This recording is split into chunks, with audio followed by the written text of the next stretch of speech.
بالله من شرور أنفسنا ومن سيئات أعمالنا من يهده الله فلا مضل له ومن يضلل فلا هادي له وأشهد أن لا إله إلا الله وحده لا شريك له وأشهد أن محمدا عبده ورسوله يا أيها الذين آمنوا اتقوا الله حق تقاته ولا تموتن إلا وأنتم مسلمون يا أيها الناس اتقوا ربكم الذي خلقكم من نفس واحدة وخلق منها زوجها وبث منهما رجالا كثيرا ونساء واتقوا الله الذي تساءلون به والأرحام إن الله كان عليكم رقيبا يا أيها الذين آمنوا اتقوا الله وقولوا قولا سديدا يصلح لكم أعمالكم ويغفر لكم ذنوبكم ومن يطع الله ورسوله فقد فاز فوزا عظيما أما بعد فإن أصدق الحديث كتاب الله وأحسن الهدي هدي محمد صلى الله عليه وسلم وشر الأمور محدثاتها وكل محدثة بدعة وكل بدعة ضلالة وكل ضلالة في النار. أعوذ بالله السميع العليم من الشيطان الرجيم. بسم الله الرحمن الرحيم. إنا سنلقي عليك قولا ثقيلا. وقال الله تعالى في موضع آخر وكذلك أوحينا إليك روحا من أمرنا. ہر قسم کی حمد و ثنا عظمت و کبریائی کا مستحق رب ذوالجلال ہے، جس نے ہمیں پیدا کیا اور پیدا کرنے کے بعد ہمیں سیدھا راستہ دکھلانے کے لیے، غلط راستوں سے بچانے کے لیے بے شمار انبیاء کرام مبعوث فرمائے۔ درود و سلام نازل ہوں تمام انبیاء کرام پر، خصوصاً ہمارے ہادی و رہنما آخری نبی احمد مصطفیٰ محمد مصطفیٰ صلی اللہ علیہ وسلم۔ اللہم صلی وسلم علی عبدک و رسولک محمد۔ خطبہ مسنونہ کے بعد قرآن مجید کی ایک آیت اور ایک آیت کا کچھ حصہ تلاوت کرنے کا شرف حاصل ہوا ہے۔ اللہ رب العالمین سے دعا ہے کہ الہ العالمین مجھے انہی آیات کی روشنی میں آپ تک حق اور صحیح بات پہنچانے اور ہمیں اور آپ کو اس پر سننے سے زیادہ عمل کرنے کی توفیق نصیب فرمائے۔ اللہ رب العالمین نے یوں تو ہمیں بے شمار نعمتوں سے نوازا ہے، کھانے، پہننے، اوڑھنے اور دوسری ضروریات کے لیے ساری چیزیں رب ذوالجلال نے فراہم کی، لیکن ان سب سے پرے اللہ رب العالمین نے ہمیں سوچنے سمجھنے کی صلاحیت اور طاقت دی ہے۔ اللہ نے ہمیں عقل سے نوازا ہے۔ اللہ رب العالمین نے ہمیں حواس خمسہ، یعنی جس کے ذریعہ انسان چکھ کر کے یا سن کر کے یا دیکھ کر کے کسی چیز کے بارے میں جانکاری حاصل کرتا ہے، ان ساری نعمتوں سے نوازا ہے۔ اور یہ نعمتیں کتنی عظیم ہیں، انسان اگر اپنی ذات اور اپنے جسم پر صرف غور کر لے تو اسے یقین ہو جائے گا کہ کائنات کا پیدا کرنے والا اور دنیا کے نظام کو چلانے والا صرف ایک ہی ہے، اور وہ جسے ہم رب ذوالجلال یا رب کائنات کے نام سے جانتے ہیں۔ کوئی بھی کسی بھی عمل میں ذرہ برابر شریک نہیں ہو سکتا، یہ ایک حقیقت ہے اور ہر آدمی جانتا ہے، اور ہر چیز اس کی گواہی دیتی ہے۔ تو اللہ رب العالمین نے ہمیں عقل سے نوازا ہے، ہمیں آنکھ کان ناک دیے ہیں، لیکن یہ بھی ایک حقیقت ہے کہ اللہ نے یہ عقل دی ہے، وہ عقل کچھ خاص چیز کا ادراک کر سکتی ہے، یعنی عقل کے ذریعہ ہم چاہیں کہ پوری دنیا کی یا پوری زندگی کی جتنی بھی معلومات ہیں وہ سب سمجھ لیں، یہ ناممکن ہے۔ عقل یہ ساری چیزوں کا ادراک کر لے، ہر چیز کی جانکاری آپ کو دے دے، یہ ناممکن سی بات ہے۔ حواس، جو انسان دنیا میں اصل میں جاہل پیدا ہوا ہے، اللہ نے فرمایا دلیل واللہ اخرجکم من بطون امہاتکم لا تعلمون شیئا، کہ اللہ نے تمہاری ماؤں کے پیٹ سے تمہیں پیدا کیا ہے جاہل، کچھ نہیں جانتے تھے تم۔ یہ حقیقت ہے، اگر کوئی یہ کہے کہ فلاں صاحب 12 پارے ماں کے پیٹ سے حافظ پیدا ہوئے، تو آپ کے پاس دلیل ہے، قرآن کہتا ہے، رب کا ارشاد کہتا ہے کہ کائنات میں دنیا میں انسان آنکھ کھولتا ہے تو جاہل اور نکما اور علم سے کورا پیدا ہوتا ہے، اس کے پاس کوئی بھی علم نہیں ہوتا، کسی بھی چیز کی جانکاری نہیں ہوتی۔ لیکن وَجَعَلَ لَكُمُ السَّمْعَ وَالْأَبْصَارَ وَالْأَفْئِدَةَ، اللہ نے علم تو نہیں دیا، جاہل پیدا کیا، مگر آنکھ دیا، کان دیا، تاکہ آنکھ کے ذریعے ہم علم حاصل کریں، کان کے ذریعے علم حاصل کریں، ہاتھ کے ذریعے پکڑ کر کے علم حاصل کریں، پیر کے ذریعے چل کر کے چاہے علم حاصل کریں۔ یہ سارے اعضاء اللہ نے اس لیے دیے تاکہ ہم علم حاصل کریں۔ گویا کہ یہ جتنے بھی اعضاء ہیں یہ وسائل علم ہے، یہ علم کی استعداد ہے، یہ علم کے ذرائع ہیں، علم نہیں ہے، مکمل علم نہیں دے سکتے۔ آنکھ سے آدمی دیکھے گا اگر تو 1 کلومیٹر 2 کلومیٹر بہت تیز ہوگی، 4-5 کلومیٹر تک، شاید اس سے زیادہ نہیں دیکھ سکتا۔ میں وہ کہے کہ میں نے 10 کلومیٹر کا دیکھ لیا، نہیں دیکھ سکتا۔ گویا کہ آنکھ مکمل جانکاری ہمیں نہیں دے رہی ہے۔ گاڑی پر ہم سوار ہوتے ہیں، ٹرین چل رہی ہے، آدمی ٹرین میں بیٹھا ہوا ہے، برابر میں گزرنے والی کھیتیاں، گیہوں کی، دھان کی یا کسی بھی چیز کی، ہمیں ایسا لگتا ہے کہ جیسے ہمارے ساتھ دوڑ رہی ہے، ہم ایسا محسوس ہوتا ہے ہمارے ساتھ چل رہی ہے، لیکن حقیقت اس کے خلاف ہے۔ آنکھ یہ کہہ رہی ہے کہ کھیتی ہمارے ساتھ دوڑ رہی ہے، حالانکہ کھیتی رکی ہوئی ہے اپنی جگہ۔ گویا کہ آنکھ غلطی کر سکتی ہے، کان بھی سننے میں غلطی کر سکتا ہے۔ ایک ہی بات اگر 4 آدمی سنے تو چاروں الگ الگ طریقے سے بیان کریں گے، ایک جیسی بیان نہیں کر سکتے۔ اور دوسری بات، کان تھوڑی دور کا سنے گا، زیادہ دور کا نہیں سن سکتا، 1-2 کلومیٹر کی سنائی نہیں آئے گی اس کو، مکمل جانکاری کان بھی نہیں دے سکتا۔ گویا کہ آنکھ کا علم ناقص اور ادھورا ہے، کان کا علم ناقص اور ادھورا ہے، اور ہاتھ سے پکڑ کر کے بھی انسان کو مکمل جانکاری نہیں مل سکتی، کیونکہ کبھی کبھار ایسا ہوتا ہے کہ ایک ہی چیز اگر 2 آدمی ہاتھ سے پکڑتے ہیں، وہ کہتا ہے ٹھنڈی ہے، دوسرا کہتا ہے نہیں گرم ہے، ہاتھ بھی آپ کو مکمل جانکاری نہیں دے سکتا۔ اسی طرح سے زبان بھی، ایک آدمی چکھتا ہے کوئی چیز تو وہ کہتا ہے نہیں بہت میٹھی ہے، دوسرا کہتا ہے نہیں تھوڑی کم میٹھی ہے، تیسرا کہتا ہے نہیں پھیکی ہے۔ گویا کہ زبان بھی مکمل جانکاری نہیں دے سکتی۔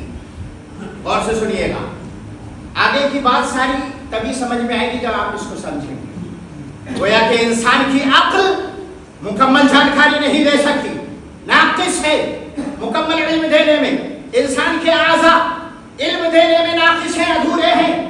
اور جب انسان کے حواس ادھورے ہوئے جو مکمل علم نہیں دے سکتے، انسان کی عقل جس میں آج آدمی بھروسہ کرتا ہے، ناز کرتا ہے، وہ بھی مکمل علم نہیں دے سکتے، تو ایسے حالات میں رب ذوالجلال کو ضرورت پڑی ایسی چیز کی جو ہمیں مکمل علم دے سکے۔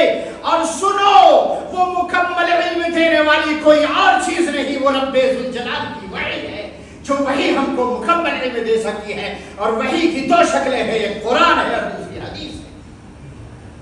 لہذا مکمل علم حاصل کرنے کے لیے قرآن کو پڑھنا ہوگا، مکمل جانکاری حاصل کرنے کے لیے قرآن کو سمجھنا ہوگا، مکمل جانکاری حاصل کرنے کے لیے قرآن میں غور و فکر کرنا ہوگا، مکمل علم حاصل کرنے کے لیے حدیثیں پڑھنا پڑے گی، رب ذوالجلال کا قرآن پڑھو گے تب مکمل علم ملے گا، اور محمد رسول اللہ کی حدیث پڑھو گے تب جا کر کے مکمل علم ملے گا۔ اور جب عقل میں وحی کی نکیل لگا دی جائے، ہاتھ میں وحی کی نکیل لگا دی جائے، پیر میں وحی کی نکیل لگا دی جائے، بیڑی ڈال دی جائے، آنکھ میں وحی کی نکیل لگا دی جائے، کان میں وحی کی نکیل لگا دی جائے، تو یہ سارے کے سارے غلطی کرنا چھوڑ دیں گے، یہ وہی بتائیں گے جو قرآن میں لکھا ہوگا یا حدیث میں لکھا ہوگا۔ دونوں گویا کہ بڑی عظیم چیز ہے جو پوری کائنات کا علم ہمیں دیتی ہے۔ دونوں وحی، قرآن بھی رب کی طرف سے وحی ہے اور حدیث مصطفی اللہ کی طرف سے وحی ہے، فرق صرف اتنا ہے، دلیل وَمَا يَنْتِقُ عَنِ الْهَوَىٰ إِنَّا نَحْنُ نَزَّلْنَا الذِّكْرَ وَإِنَّا لَهُ لَحَافِظُونَ۔ قرآن ہم نے نازل کیا ہے اور نبی جو بولتے ہیں بغیر وحی کے نہیں بولتے، گویا کہ قرآن بھی اللہ کی وحی ہے اور حدیث بھی اللہ کی وحی ہے۔ دونوں میں کیا فرق ہے کہ قرآن تلاوت کیا جاتا ہے، حدیث تلاوت نہیں کی جاتی ہے۔ قرآن الفاظ بھی اللہ کے ہیں، معانی بھی اللہ کے ہیں، لیکن حدیث الفاظ مصطفیٰ کے ہیں اور معانی رب ذوالجلال کے ہیں۔ یہ فرق ہے، تعبیر نبی صلی اللہ علیہ وسلم، لیکن دونوں بڑی عظیم چیزیں ہیں اور دونوں کا ساتھ میں ہونا یہ بھی ضروری ہے۔ ایسے ہی جیسے ایک کشتی اور ملاح کی مثال دی جاتی ہے کہ ملاح جو کشتی چلانے والا ہے اس کے بغیر کشتی بیکار ہے اور کشتی بغیر ملاح کے بیکار ہے اور ملاح بھی بیکار اگر اس کے پاس کشتی نہیں ہے۔ لہذا دونوں ایک دوسرے سے جڑی ہوئی ہیں، دونوں کشتی اور ملاح کی طرح ہی ہیں، لازم ملزوم ہیں، دونوں کو ایک دوسرے سے الگ نہیں کیا جا سکتا۔ اگر ہم دونوں پر گفتگو کریں گے تو شاید بہت لمبا وقت درکار چاہیے، لیکن ہم قرآن سے شروع کرتے ہیں۔ قرآن ہے کیا؟ قرآن کی حقیقت کو ہم نے نہیں سمجھا، قرآن کی اہمیت کو ہم نے نہیں سمجھا۔ ہم قرآن آج حقیقت میں تلاوت ہی نہیں کرتے، چاہے کہ ہم اس میں غور و فکر کریں، اس کے معانی کو سمجھیں۔ قرآن یہ مسلمانوں کی عظمت اور مسلمانوں کی ذلت کی وجہ ہے۔ قرآن کے ذریعہ انسان عظمت اور رفعت کی بلندیاں طے کرتا ہے۔ قرآن کے ذریعہ اگر نہیں پڑھے گا تو ذلت اور رسوائی اور اس کو شرمساری اور ظلم و ستم کا سامنا کرنا پڑے گا۔ اور آج حالات دیکھ لیجئے، یہ قرآن و سنت سے دوری کا نتیجہ ہے۔ اگر کوئی قرآن سے دوری اختیار کرے گا تو پھر معاشرے میں اس کی کوئی ویلیو اور کوئی عزت نہیں رہ جائے گی۔ لیکن قرآن پڑھنے والا ہوگا تو اس کی الگ ایک شان ہوگی، قرآن سے جڑا ہوگا تو اس کا الگ ایک مقام ہوگا، قرآن کی تلاوت کرنے والا ہوگا اس کی الگ ایک پہچان ہوگی، دور سے پہچان لیا جائے گا یہ حافظ جی ہے، قرآن کے حافظ ہیں، مقام ان کا الگ ہے، ہمارے اور آپ کے جیسے نہیں، بلکہ ان کی شان الگ ہے۔ کیوں؟ قرآن کے حافظ ہیں، اور اس کی دلیل حدیثوں میں موجود ہے، بھی آگے بتائیں۔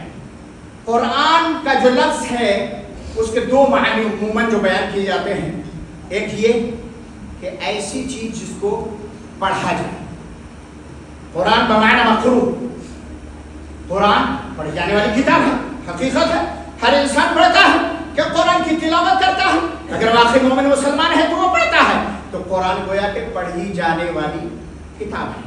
ایک دوسرا معنی قرآن کا یہ ہے کہ قرآن بمعنی غم، یعنی قرآن نے اپنے اندر بہت سارے مسائل کو اکٹھا کیا ہوا ہے، پوری دنیا کی کامیابی کا ضامن ہے قرآن، کیونکہ قرآن میں احکام و مسائل ہیں، قرآن میں اوامر و نواہی ہیں، قرآن میں سارے معاملات کا تذکرہ ہے۔ یہ الگ بات ہے ہماری سمجھ میں آئے یا نہ آئے، سمجھ میں آئے یا نہ آئے، علم وہاں تک پہنچ سکے یا نہ پہنچ سکے، لیکن قرآن رہتی دنیا تک کے لیے ہدایت ہے۔ لہذا قرآن انسان کی کامیابی کا ضامن ہے. عن جابر بن عبد الله رضي الله تعالى عنه قال قال رسول الله صلى الله عليه وسلم القرآن شافع مشفع وماهل مصدق من جعله أمامه قاده إلى الجنة ومن جعله خلف ظهره ساقه إلى النار. حدیث ہے جابر بن عبد اللہ رضی اللہ تعالیٰ عنہ سے روایت ہے. نبی علیہ الصلوۃ والسلام نے ارشاد فرمایا کہ قرآن کیا ہے؟ شافع مشفع. قرآن انسان کی سفارش کرنے والا ہے. قرآن انسان کی سفارش کرنے والا ہے. دنیا کا ایک اصول ہے، جب عدالتوں میں مقدمات جاتے ہیں تو انسان وکیل کرتا ہے. وکیل ایسا کرتا ہے کہ جو مقدمہ جیت جائے اس کو فیس بھی دیتا ہے تاکہ مقدمہ جیت جائے، مقدمہ ہارے نہ. یہ انسان وکیل ڈھونڈتا ہے کہ ہم کو اس مقدمے سے نجات دلوا دے، ہمیں اس مصیبت اور اس جرم سے یہ بچا لے. وکیل کو پیسے بھی دیے جاتے ہیں اور اس کے بعد کیا ہوتا ہے کہ وکیل ہار بھی جاتا ہے مقدمہ اور جیت بھی جاتا ہے. دونوں امکان ہوتے ہیں. لیکن قرآن ایسا وکیل ہے، ایسا سفارشی ہے جو آپ سے پیسے نہیں مانگتا ہے. قرآن ایسا وکیل ہے جو آپ سے کوئی بھی اجرت نہیں مانگتا ہے. قرآن اور ایسا سفارشی ہے جو بغیر کسی پیسے کے فری میں آپ کی وکالت کرے گا. اللہ کے پاس جا کر کے اللہ سے لڑے گا کہ یہ وہ بندہ ہے جو دنیا میں مجھے پڑھا کرتا تھا، میری تلاوت کیا کرتا تھا اور مجھے دن رات یاد کیا کرتا تھا، مجھ سے جڑا ہوا تھا. قرآن سفارش کرے گا ایسے حالات میں جہاں پر انسان کو ایک ایک نیکی کی ضرورت ہوگی. وہاں جا کر کے انسان کو سفارشی چاہیے. انسان لوگ آج سفارشی ڈھونڈتے ہیں کہ بھئی فلاں کو ہم اپنا پیر بنا لیں گے یا فلاں کا دامن پکڑ لیں گے.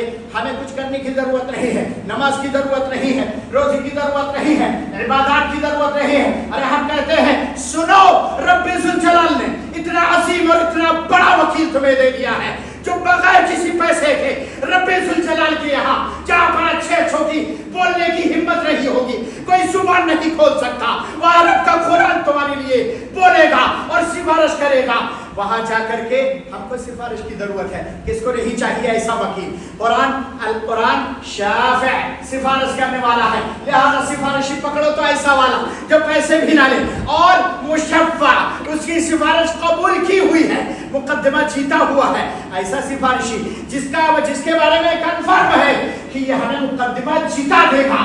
لہذا ایسا سفارشی پکڑو. اور وہ سفارشی کون ہے؟ وہ رب کا قرآن ہے. وماہل مصدق، اللہ رب العالمین سے جھگڑے گا. یہ قرآن جھگڑے گا اور اللہ رب العالمین اس کی بات کی تصدیق بھی کرے گا. تصدیق کرے گا رب ذوالجلال اس کی بات کی. جو بات وہ کہے گا اس کی بات مانے گا اللہ رب العالمین. لہذا اتنی حدیث کے ٹکڑے سے یہ پتہ لگا کہ قرآن اتنا عظیم ہے، اتنا بڑا وکیل ہے جو دنیا کی سب سے بڑی اور کائنات کی سب سے عظیم عدالت میں جہاں کوئی نہیں بول سکتا، وہاں پر جا کر کے تمہارے لیے جھگڑے گا اور تمہارے لیے سفارش کرے گا. ایسا وکیل کرو جو مقدمہ جتوا کر کے باعزت بری کروا کر کے لے آئے. اور من جعلہ امامہ قادہ الی الجنہ، جس نے اس قرآن کو اپنا امام بنا لیا، اپنے سامنے رکھا، جنت کی طرف لے جائے گا. ومن جعلہ خلف ظہرہ ساقہ الی النار، اور جس نے پیٹھ کے پیچھے رکھا، قرآن کو چھوڑ دیا، قرآن کو پس پشت ڈال دیا، قرآن کی کوئی اہمیت نہیں سمجھی، تو کیا ہوگا؟ ساقہ الی النار، جہنم تک لے جائے گا اس کو کھینچ کر کے، ہانک کر کے. آپ دیکھو، جس نے قرآن کو امام بنا لیا، جس نے قرآن کو اپنا رہنما بنا لیا، جس نے قرآن کو اپنا ہادی بنا لیا، لہذا ہمارے لیے خوش نصیبی ہے اور ہر مسلمان اور مومن بندے کی اور اہل توحید کی یہ شان ہونا چاہیے کہ قرآن کو اپنا ہادی اور رہنما بنا کر کے اپنا قائد سمجھے اور اس کو ہمیشہ اپنی نظر کے آگے رکھے. جنت میں جانا ہے نا، جنت میں جانے کا یہ وسیلہ ہے اور یہ ذریعہ ہے. اور جہنم میں جانا ہے تو پیٹ کے پیچھے رکھو جس نے قرآن کی توہین کی، جس نے قرآن کو پس پشت رکھا، جس نے قرآن کو نہیں پڑھا، تلاوت نہیں کی. ساقہ الی النار، جہنم کی طرف ہانک کر کے لے جایا جائے گا. یہاں آپ حدیثوں میں جو نبی صلی اللہ علیہ وسلم نے الفاظ استعمال کیے ہیں وہ الفاظ بڑے بامعنی ہیں. ایک ہی معنی ہے، جہنم کی طرف لے جایا جائے گا، جنت کی طرف لے جایا جائے گا، لیکن دو لفظ استعمال کیے ہیں. ایک جگہ کہا قادہ الی الجنہ، دوسری جگہ کہا ساقہ الی النار. یعنی قادہ اور ساقہ دو لفظ استعمال کیے ہیں. اتنا تو آپ بھی سمجھتے ہیں، جبکہ اللہ کے نبی صلی اللہ علیہ وسلم کہنا یہی چاہ رہے ہیں کہ جو قرآن کو آگے رکھے گا جنت کی طرف لے جایا جائے گا، جو پیچھے رکھے گا جہنم کی طرف اس کو لے جایا جائے گا. پھر دو لفظ الگ الگ کیوں استعمال کیے ہیں؟ دیکھو آپ، جنت کے لیے جو لفظ استعمال کیا ہے قادہ، قادہ کا مطلب قیادت کرنا، قادہ کا مطلب رہنمائی کرنا. لہذا قوم کا رہنما وہ ہونا چاہیے جو بڑے پیار اور محبت کے ساتھ اپنی عوام کو منزل مقصود تک پہنچا سکے. اور یہ رب نے پیغام دیا ہے، نبی صلی اللہ علیہ وسلم نے اپنے اس ارشاد سے یہ پیغام دیا ہے اور یہ بتایا ہے کہ لوگوں، قرآن ہمارا ایسا سچا قائد ہے جو ہمیں اپنی منزل مقصود تک پہنچا سکتا ہے، اور اس کے علاوہ کائنات میں کوئی ایسی چیز نہیں ہے جو ہمیں اپنی منزل تک پہنچا سکے. اور ساقہ الی النار، ساقہ یسوقہ کا مطلب ہوتا ہے ڈنڈے سے ہانک کر کے لے جانا. جہنم کی طرف ہانک کر کے لے جایا جائے گا. جو لوگ قرآن کو پیٹ کے پیچھے پھینک دیں گے جہنم کی طرف ہانک کر کے لے جایا جائے گا. یہ ان کی توہین کے لیے، ان کی ذلت اور رسوائی کے لیے انہیں ڈنڈے سے ہانک کر کے لے جایا جائے گا. اور آج کائنات میں، دنیا میں اگر ہم غور کریں تو ہمیں نظر آئے گا کہ جس نے قرآن چھوڑا ہے، جس نے قرآن سے دوری اختیار کی ہے، جس نے قرآن سے اپنے تعلق کو کم کیا ہے، ایسے لوگوں کو ذلیل و رسوا کیا جا رہا ہے. ایسے لوگوں کو جو چاہتا ہے ڈنڈوں سے مارتا ہے، جو چاہتا ہے گولی سے مارتا ہے، جو چاہتا ہے جوتی چپل سے مارتا ہے، جو چاہتا ہے بے عزت اور ذلیل و رسوا کر کے چلا جاتا ہے. اس کی کوئی اوقات نہیں ہوتی. لیکن قرآن سے اگر جڑو گے تو قرآن والے کا مقام بلند ہوگا، اس لیے کہ قرآن کا تعلق رب سے، اور رب عظیم ہے. رب پوری دنیا میں سب سے بڑا ہے. جب رب عظیم ہے تو اس کی کتاب بھی عظیم ہے، اور اس کی کتاب سے جڑنے والے کا مقام و مرتبہ اور اس کی شان بھی عظیم. عن ابي شريح الخزاعي رضي الله تعالى عنه قال قال رسول الله صلى الله عليه وسلم ابشروا ابشروا اليس تشهدون ان لا اله الا الله واني رسول الله وان القران من عند الله فان القران سبب طرفه بايديكم وطرفه بيد الله فتمسكوا به وعضوا عليه بالنواجذ فانكم لن تضلوا ولن تهلكوا بعده ابدا. نبی علیہ السلام نے فرمایا صحابہ سے ابشروا ابشروا، کا خوشخبری ہو. جب کوئی اچھی چیز بتانا ہوتی تھی تو، اور آج بھی ہم جب اعلان کرتے ہیں تو خوش ہو کر کے اعلان کرتے ہیں کہ بڑی مسرت و شادمانی کی بات ہے، بڑی خوشی کی بات ہے کہ آج ایسا پروگرام ہے. تو خوشی کا اظہار کرنے کے لیے نبی صلی اللہ علیہ وسلم نے صحابہ سے فرمایا، کہا کہ ابشروا ابشروا، خوش ہو جاؤ، تمہارے لیے بشارت ہے، تمہارے لیے خوشخبری ہے. اور 2 مرتبہ فرمایا. اس کا مطلب کوئی عظیم خوشخبری ہے، یہ بتانا چاہ رہے ہیں نبی صلی اللہ علیہ وسلم. کیا فرماتے ہیں وہ عظیم خوشخبری کیا ہے؟ 3 چیزیں فرمائی. کہا کہ کیا تم لوگ اس بات کی گواہی نہیں دیتے کہ میں اللہ رب العالمین کے، اللہ کے علاوہ کوئی معبود نہیں ہے؟ کہا ہاں. کہا کہ اللہ کے علاوہ کوئی معبود نہیں ہے. اور یہ بہت بڑی بات ہے. پوری دنیا آج اسی کی وجہ سے آپ دیکھو الزام تراشیاں کرتی ہے توحید پر، بہتان لگاتی ہے توحید والوں پر، ظلم ستم کا نشانہ بناتی ہے توحید والوں کو. الزام اور جھوٹی باتیں ان کے دلوں میں اور ان کے ذہنوں میں بھری ہوئی ہیں، جو توحید والوں کے خلاف دن بدن ابال مارتی رہتی ہیں. کس کے لیے؟ توحید کے لیے. نبی صلی اللہ علیہ وسلم نے فرمایا کہ تم لوگ گواہی نہیں دیتے اللہ کے علاوہ. لہذا رب ایک ہے، رب عظیم ہے، رب یکتا ہے، اللہ احد ہے. اور رب کی توحید ایسا نور ہے جس انسان کو مل جائے اس انسان کی تاریکی دور ہو جاتی ہے، اس انسان کو گمراہی سے حفاظت اور نجات مل جاتی ہے. جس کو یہ نور مل جائے یہ بڑا خوش نصیب اور بڑا خوش قسمت ہے، بڑا انمول موتی اور ہیرا اس کو مل گیا ہے. لہذا خوشی اور خوش نصیبی ہے ان لوگوں کے لیے جن کو یہ توحید کا نور ملا ہے. اللہ اکبر، یہ توحید کا بڑا عظیم نور ہے. لہذا صحابہ نے فرمایا ہم تو اقرار کرتے ہیں. کہا کیا تم اس بات کی گواہی نہیں دیتے کہ میں اللہ کا رسول ہوں؟ کہا کہ ہاں یہ بھی ضروری ہے. لہذا اللہ کی توحید میں اللہ کو اکیلا ماننا. ایک جملہ یاد رکھنا جو علامہ ابن القیم رحمۃ اللہ علیہ نے بارہا ذکر کیا ہے. کہا کہ اگر انسان 2 چیزیں یاد رکھے تو پھر جنت میں جانے کے لیے اسے کوئی نہیں روک سکتا. اور وہ 2 چیزیں 2 لفظ ہیں. ایک توحید المرسل اور ایک توحید المرسل. توحید المرسل اور توحید المرسل تو لفظ. مرسل کا مطلب بھیجنے والا اور مرسل کا مطلب بھیجا ہوا. بھیجا ہوا. مرسل کا مطلب بھیجنے والا اور مرسل کا مطلب بھیجا ہوا. بھیجنے والا کون ہے؟ توحید مرسل یعنی بھیجنے والے کو اکیلا سمجھنا, بھیجنے والے کو یکتا ماننا اور بھیجے ہوئے کو یکتا ماننا. کیسے؟ بھیجنے والا کون ہے؟ اللہ. بھیجا کس کو ہے؟ محمد رسول اللہ. لہذا اللہ رب العالمین کو اس کی توحید میں یکتا ماننا اور رسول اکرم صلی اللہ علیہ وسلم کو ان کی فرما برداری اور اطاعت میں یکتا جس نے مان لیا, اس کے لیے جنت میں جانے سے کوئی چیز نہیں روک سکتی. توحید المرسل اور توحید المرسل دو بڑی اہم چیزیں ہیں. فرمایا صحابہ نے کہ ہاں ہم تو مانتے ہیں کہ آپ اللہ کے رسول ہیں. کہا اچھا, کہا کہ قرآن اللہ کی طرف سے نازل ہوا ہے, اس کو مانتے ہو؟ کہا کہ نہ, ہاں ہم اس کو مانتے ہیں. گویا کہ تینوں چیزوں کا احترام کریں. اس کے بعد نبی علیہ الصلوۃ والسلام نے فرمایا, کہا کہ دیکھو قرآن ایک ایسی چیز ہے کہ اس کا ایک رسی کی مانند ہے. یہ قرآن, اس رسی کا ایک حصہ اللہ کے ہاتھ میں ہے, آسمان میں ہے, دوسرا حصہ بندوں کے ہاتھ میں, تمہارے ہاتھ میں ہے. غور کیجئے گا, بڑی عظیم بات کہی ہے. فإن القرآن سبب طرفه بأيديكم وطرفه بيد الله. کہا کہ قرآن ایک ایسی رسی ہے جس رسی کا ایک سرا آسمان میں ہے, رب کے پاس ہے, دوسرا سرا تمہارے پاس ہے. اس کو مضبوطی سے پکڑ لو. اگر اس کو مضبوطی سے آپ پکڑ لو گے تو پھر زندگی میں کبھی بھی گمراہ نہیں ہو سکتے اور نہ کبھی بھی ہلاک و برباد ہو سکتے. غور کیجئے کہ قرآن جس نے پکڑ لیا اس کا ایک سرا اللہ کے ہاتھ میں ہے, دوسرا آپ کے ہاتھ میں ہے.